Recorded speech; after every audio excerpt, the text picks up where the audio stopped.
बिस्मिल्लाहिर्रहमानिर्रहीम वस्सलातु वस्सलामु अला सय्यिदिल अंबिया वल मुरसलीन। सो स्टूडेंट्स, आप लोगों के लिए इम्पोर्टेंट न्यूज़ और एक छोटी सी खुशखबरी कि आप लोगों की पीएमडीसी एमडी कैट के रजिस्ट्रेशन की डेट जो है वो एक्सटेंड हो गई है। यानी कि सिंगल फीस के साथ अब जो लास्ट डेट है वो है 13 जुलाई। पहले 8 जुलाई थी, आज शाम 4 बजे तक था। लेकिन कुछ बच्चों की वजह से, यानी कि बहुत सारा इश्यूज थे, बीच में नेट इश्यूज थे, फी पे का इशू था, जो कि मैंने लास्ट टाइम भी आपको एक्सप्लेन किया था। सो बच्चों को बहुत ज़्यादा जो डोमिसाइल का प्रॉब्लम था, यानी डोमिसाइल जो है वो ज़ाहिर बात है कि बहुत सारे बच्चों का भी बनने वाला था, तो डेट्स वाई ये डेट एक्सटेंड कर दी गई है। अब आप लोगों को मजीद 5 दिन दे दिए गए हैं सिंगल फीस के साथ। अब लास्ट डेट है 13 जुलाई, और जो लेट फी के साथ लास्ट डेट है वो है 18 जुलाई।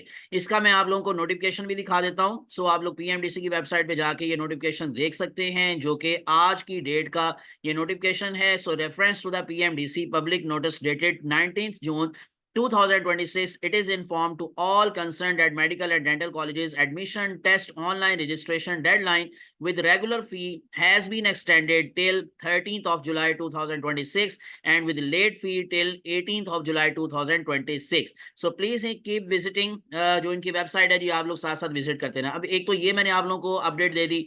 कुछ बच्चों के क्वेश्चंस हैं, स्टिल अभी तक उनको कंफ्यूजन्स हैं कि सर इंटरमीडिएट का जो रिजल्ट कार्ड है वो तो जारी बात है, अभी हमने पेपर दिए हैं, वो तो हमारे पास नहीं है, तो हम क्या करें। तो बच्चों सिंपल सी बात है, आपने पार्ट 1 का रिजल्ट कार्ड अपलोड करना है। सो जिसकी अभी तक रजिस्ट्रेशन नहीं हुई, और वो इस वजह से क्योंकि उनको समझ नहीं आ रही कि इंटरमीडिएट की जो रिजल्ट कार्ड है उसमें पार्ट 2 के रिजल्ट कार्ड की जगह पर हमें क्या अपलोड करना है, तो सिंपल मैंने आपको जैसे बता दिया बच्चों, आपने पार्ट 1 का रिजल्ट कार्ड अपलोड करना है, उसी की डिटेल आपने देनी है, उसी के आपने ऑब्टेन्ड मार्क्स देने हैं, और टोटल मार्क्स भी पार्ट 1 के ही आपने मेंशन करने हैं, यानी 555। तो उसमें से आपने मार्क्स आपने अपने पार्ट 1 के मेंशन करने हैं। लेकिन एक चीज याद रख लें कि आपके पार्ट 1 के मार्क्स जो हैं वो 60 से 65% होने चाहिए। अगर इन केस आपके 65% नहीं है या 60% नहीं है, तो आप एलिजिबल नहीं है अप्लाई करने के लिए। ठीक है, आपका एडमिट कार्ड इशू नहीं होगा। अब सम टाइम बच्चों को लगता है कि हमारी फीस भी पे हो गई,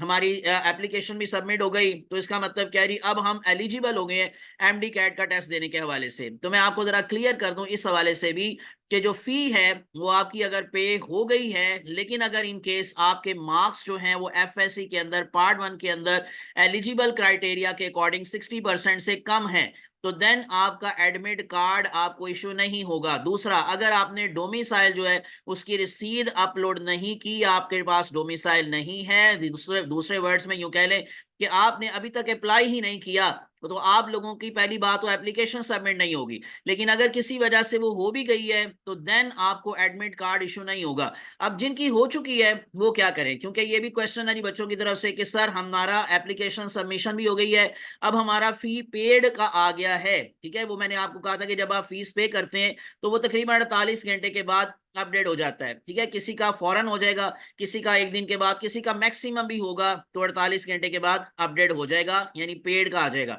जब पेड का आ जाए तो देन आपको क्या करना है, जस्ट अब वेट करना है और प्रेपरेशन अपनी जारी रखनी है। अब आपकी टेंशन खत्म हो जानी चाहिए, यानी बाकी सारी चीजें आपकी पूरी हैं। अगर इन केस आप लोगों के जो मार्क्स हैं एफएससी के अंदर 60% है, आपका डोमिसाइल जो है वो अप्लाई हो चुका है, तो इसका मतलब क्या है कि आपके पास सारी की सारी चीजें अवेलेबल मौजूद हैं। अब आप लोगों को टेंशन नहीं लेनी, अब आपको इंतजार करना है अपने एडमिट कार्ड के इशू होने का। और वो कब इशू होगा, वो आपके एग्जाम से ऑलमोस्ट तकरीबन 1 वीक बिफोर योर एग्जाम, यानी कि 16 अगस्त को अगर आपका पेपर है, तो मे भी हो सकता है 9-10 अगस्त तक आपकी रोल नंबर स्लिप, जिसको हम दूसरे वर्ड्स में कहते हैं एडमिट कार्ड, वो इशू हो जाएगा। और आप लोगों को ईमेल एड्रेस पर मैसेज आ जाएगा, या जो आपने फोन नंबर दिया है उस पर मैसेज आ जाएगा। आपने फिर अपना एडमिट कार्ड जो है वो डाउनलोड करके प्रिंट निकाल लेना है, और फिर उसके ऊपर सारी हदायत लिखी होंगी कि एग्जाम वाले दिन आपने कौन कौन सी चीजें लेकर आनी है और कौन कौन सी चीजें नहीं लेकर आनी। ठीक है, ये कुछ बातें थी जो आप लोगों के कंफ्यूजन थे, क्वेश्चंस थे, वो भी मैंने आपको आंसर दे दिया। इंशाल्लाह मजीद जो अपडेट्स आती रहेंगी